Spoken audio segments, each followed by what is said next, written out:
Jom, hari ni ada Zaman nak bawa korang makan ayam crispy Tok Global. Kita orang suka makan dekat Tok Global sebab kulit dia crispy. Sekali gigit terus dengar bunyi rangup dia tu. Ayam dia besar tau.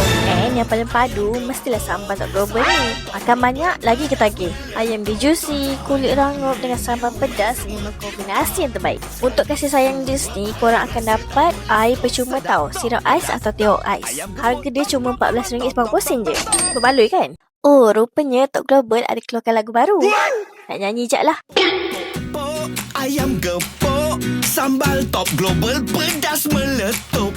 Banyak menu. So kalau korang memang kaki ayam crispy, jangan lupa try sekali dengan sambal Tok Global ni. Memang pedas meletup. Lepas ni confirm susah nak berhenti makan. Asyik teringat-ingat je. So korang jangan lupa datang ke Ayam Gepuk Top Global and try kasih sayang jus ni. Bye!